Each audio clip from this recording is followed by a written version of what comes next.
எங்கே நாங்கள் போய்க்கிட்டு இருக்கோன்னா ஷார்ஜா சிட்டிலேருந்து கோஃபக்கானுக்கு போகிறோம். இந்த ஷார்ஜா சிட்டிலேருந்து போயிட்டே இருக்கப்போ ஒரு ஹாஃப் அன் ஹவர் கழித்து இந்த மாதிரி மழை வந்துடும். இந்த மலையெல்லாம் வந்து எப்படின்னா எல்லாமே பச்சையாக மரத்தோட கல் அப்படி தான் பார்த்துருப்பீங்க. இந்த மலையெல்லாம் எப்படி இருக்குன்னா ஃபுல்லாக ட்ரையாக சாண்டு கல்லுமா இருக்கும். இப்போ தான் வந்து அங்கங்கே செடியெல்லாம் முளைச்சிட்ருக்கோம். நாங்கள் காரில் வந்து போகவும் அப்படியே இந்த இதெல்லாம் வந்து புதுசாக இருந்துச்சு. எப்படின்னா இந்த மாதிரி ஒரு மலையெல்லாம் நம்ம வந்து பார்த்துருக்க மாட்டோம்ல, டெசர்ட்டு மலை அப்படின்னு. இந்த ட்ரிப்பு வந்து 1 மணி நேரம் ட்ரிப்பு போச்சு. அதுக்கப்புறம் பாருங்களேன், இந்த மலையெல்லாம் வந்து வேறு மாதிரி இருக்கும். கிட்டத்தட்ட வந்து கருங்கல் மாதிரியே இருக்கும் இந்த மலையெல்லாம். அப்புறம் வந்து அப்படியே போய்கிட்டு இருக்கப்போ தூரத்தில் தள்ளி தள்ளி வீடு இருக்கும். இடையில இந்த பாருங்க இந்த மாதிரி ஃபார்ம் ஹவுஸ் வச்சுருப்பாங்க. அந்த ஃபார்ம் ஹவுஸில் வந்து குதிரை இந்த மாதிரி மிருகம்லாம் வளர்ப்பாங்க. கோழி அப்படியெல்லாம் நிறையா வைப்பாங்க. இந்த ஃபார்ம் ஹவுஸ்லாம் எதுக்குன்னா நம்ம ஊரில் எப்படி வந்து வில்லேஜுக்கு போய் வீக்கெண்டில் ஸ்பெண்ட் பண்ணுவாங்க, அந்த மாதிரி இந்த ஃபார்ம் ஹவுஸ்க்கு வந்து வீக்கெண்டில் ஸ்பெண்ட் பண்ணுவாங்க. இந்த பாருங்களேன், இந்த மாதிரி வீடு இருக்குது. இது வந்து ஃபார்ம் ஹவுஸ் கிடையாது, இது வீடே தான். இந்த வீட்டில் வந்து ஆளுங்க தங்குவாங்க. இவங்கெல்லாம் வந்து ஜாமான் வாங்குறதுக்கு என்ன பண்ணுவாங்கன்னா, ஒரு வண்டி எடுத்துகிட்டு வீக்லி ஒன்ஸ் வந்து சிட்டிக்கு போய் எல்லா தேவையான ஜாமானை வாங்கிடுவாங்க. பார்த்தீங்களா, இந்த பாருங்கள், இந்த மாதிரி தான் இங்கெல்லாம் வந்து மழை இப்படி தான் இருக்கும். நம்ம ஊர் மலை மாதிரி இருக்காது. ஒவ்வொரு மலை ஒவ்வொரு மாதிரி இருக்கும். இதில் வந்து மழை பெஞ்சிச்சின்னா எல்லா தண்ணியும் இறங்கி நம்ம ஊர் மாதிரி கீழே போயிடும். கீழே வந்து ஒரு பெரிய குளம் இருக்குது. அந்த குளத்துல போய் எல்லா இதுவும் சேர்ந்துரும். இந்த மலையெல்லாம் வந்து சிலதெல்லாம் பாருங்களேன், இந்த மாதிரி வெட்டி வச்சுருக்காங்க. ஏன்னா போக்குவரத்துக்காக எல்லாத்தையும் வந்து வெட்ட ஆரம்பிச்சிருக்காங்க. அதை வந்து ஷேப் பண்ணியிருக்காங்க. அப்படியே மலையை பார்க்குறது. அப்புறம் சில இடத்துலலாம் வந்து இந்த மலையை வந்து கட் பண்ணி வச்சுருப்பாங்க. கட் பண்ணினா எப்படின்னா நம்ம ஊர் கல்குவாரின்னு சொல்லுவாங்கள்ல, கல்லெல்லாம் உடச்சி எடுத்து வந்து பில்டிங்க்கு யூஸ் பண்ணுவாங்கள்ல, அந்த மாதிரி இங்கேயும் யூஸ் பண்ணுவாங்கன்னு நினைக்கிறேன். எனக்கு சரியாக தெரியல. இந்த பாருங்கள், எல்லா மலையும் கொஞ்சம் வந்து கட் பண்ணியிருக்காங்க. ஒன்று வந்து ரோடு வசதி பண்ணுறதுக்காக கட் பண்ணியிருக்காங்க. மித்ததெல்லாம் வந்து பார்த்தாக்க வேறு எதுவும் பர்பஸ்க்காக கட் பண்ணியிருப்பாங்க போல். நல்லா வளைஞ்சி வளைஞ்சி போகும். இந்த இது வந்து எப்படின்னா மலையில் போகிற மாதிரியே இருக்காது. இன்னும் கொஞ்சம் தூரம் போனோன்னு தான் அப்படியே மலையில் கொஞ்சம் கொஞ்சமாக போகிற மாதிரி போகும். அப்புறம் போயிட்டு ஃபுல்லாக மலையில் ஏறிடும். அப்போ வந்து நம்ம ஊரில் ஊட்டி கொடைக்கானல்லாம் எப்படி அதே மாதிரி ஃபஸ்ட்டு காதடைக்கும். அதுக்கப்புறம் வந்து ஒரு நல்ல லொக்கேஷனாக பார்த்துட்டு நாங்கள் வந்து ஃபோட்டோ எடுத்துக்கிட்டோம். ஏன்னா இந்த மாதிரி மலையெல்லாம் வந்து பார்த்ததே இல்லைல்ல, ஃபஸ்ட் டைம் நாங்கள் பார்க்குறோம் அப்படின்னு சொல்லிட்டு இறங்கி நின்று ஒரு ஃபோட்டோ. இந்த மலையெல்லாம் எப்போ நம்ம ஊர் மாதிரி பச்சை பசேர்னு ஆகும்னு தெரில.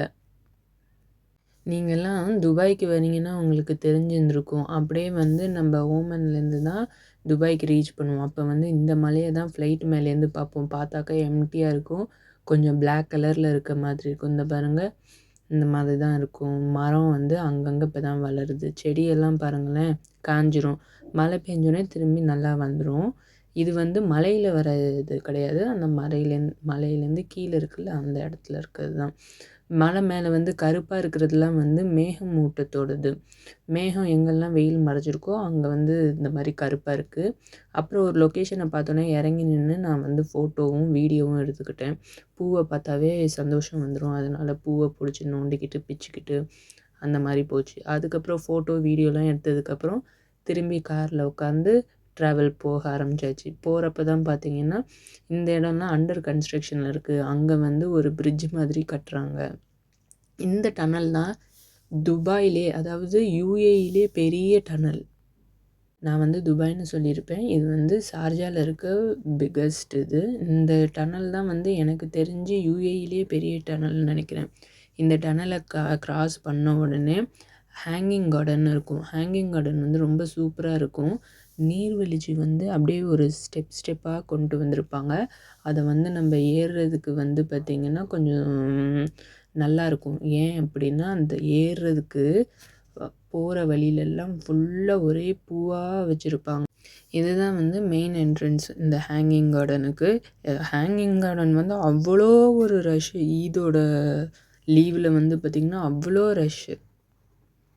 ஒரு 2 நிமிஷத்துலேருந்து ரோட்லேருந்து போயிடலாம். ஆனால் வந்து ஈத் ஃபெஸ்டிவல்ன்றனால அவ்வளோ ஒரு ரஷ்ஷு. இந்த கூட்டத்தெல்லாம் தாண்டி அதுக்கப்புறம் வந்து நாங்கள் காரை பார்க் பண்ணிவிட்டு ஹேங்கிங் கார்டனுக்குள்ளே போயிட்டு வந்தோம். ஹேங்கிங் கார்டன் போயிட்டு வந்தோடனே அதுக்கு பக்கத்துலேயே வந்து ஒரு பாண்ட் இருக்கும். அதாவது பாண்ட்னா ஒரு லேக் மாதிரி இருக்கும். அந்த லேக்கில் வந்து உட்காந்து நம்ம வந்து டைம் ஸ்பெண்ட் பண்ணலாம். அதில் போட் ரைடு இருக்குது.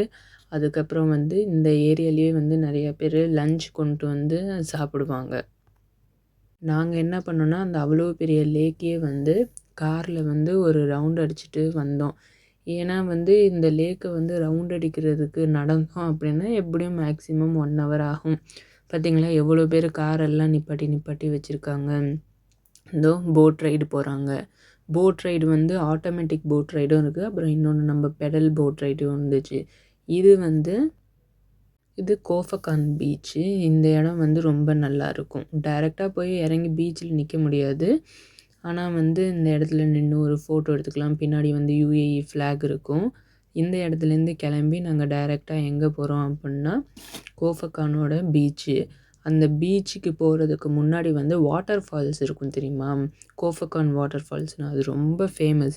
அந்த வாட்டர் ஃபால்ஸை பார்க்கலான்னு சொல்லிட்டு தான் நாங்கள் இந்த இடத்துலேருந்து அங்கே வந்து ட்ராவல் ஆகி போய்கிட்ருக்கோம். ஒரு 1/2 அன் ஹவர் இருக்கும். அந்த இடத்துக்கு வந்து சீக்கிரமாக போயிடலாம். ஆனால் டிராஃபிக்கு நின்று போகிற மாதிரி இருந்துச்சு. ஏன்னா அவ்வளோ ஒரு கூட்டம், நிறையா பேர் வந்திருந்தாங்க. காலையிலே கிளம்புனோம். இந்த மாதிரி இடத்தெல்லாம் விசிட் பண்ணலாம் அப்படின்னு பிளான் பக்காவாக போட்டிருந்தோம். டிராஃபிக்னால கொஞ்சம் டிலேவாயிடுச்சு. இந்த கல்லெல்லாம் பாருங்களேன் எவ்வளோ அழகாக அதை வந்து செதுக்கியிருக்காங்க ரோட்டுக்கு அப்படின்னு. எந்த ஒரு டிஸ்டர்பன்ஸும் இருக்கக்கூடாது. அந்த கல் வந்து யார் மேலேயும் டக்குன்னு சரிஞ்சு விழுந்துடக்கூடாதுன்னு சொல்லிட்டு அவ்வளோ சூப்பராக அதை வந்து கட் பண்ணி வச்சுருக்காங்க. இதுதான் அந்த ஃபேமஸான கோஃபக்கான் வாட்டர் ஃபால்ஸ். நான் சொன்ன மாதிரி அந்த வாட்டர் ஃபால்ஸ்லேருந்து அடுத்து பக்கத்தில் இருக்க பீச்சுக்கு வந்துட்டோம். முன்னே வந்து இந்த இடத்துல பேராக்ளைடிங் வச்சுருந்தாங்க. அந்த பேராக்ளைடிங் போகிறப்ப சூப்பராக இருக்கும். அந்த ஜெட்ஸ்கியை வந்து எடுத்துகிட்டு போயிடுவாங்க பீச்சுக்கு நடுப்புற வரைக்கும். நாங்கள் வந்து லேண்ட்லேயே இருக்க மாதிரி இருக்கும். அவ்வளோ ஹைட்டாக இருக்கும். அதுக்கப்புறம் சன்செட்டை பார்த்தோம். சன்செட் ரொம்ப சூப்பராக இருந்துச்சு. சன்செட்டை பார்த்ததுக்கப்புறம் அப்படியே அங்கே பீச்சுக்கு பக்கத்துலேயே பார்க் மாதிரி இருக்கும். அந்த பார்க்கில் உட்காந்துட்டு இருந்தோம். உட்காந்து டீ வடை எல்லாம் சாப்பிட்டுட்டு அப்புறம் அங்கேருந்து வந்து கிளம்பியாச்சு. நைட்டில் வந்து பாருங்கள் எப்படி கோஃபக்கான் இருக்குன்னு. அப்படியே ஒரே கலர்ஃபுல்லாக இருக்கும். தங்கத்தை கொட்டி விட்ட மாதிரி இருக்கும் இந்த ஊர். ஷார்ஜா சிட்டிலேருந்து கோஃபக்கான் ட்ரிப்பு வந்து ரொம்ப ஜாலியாக வந்து ட்ரிப் முடிஞ்சிருச்சு.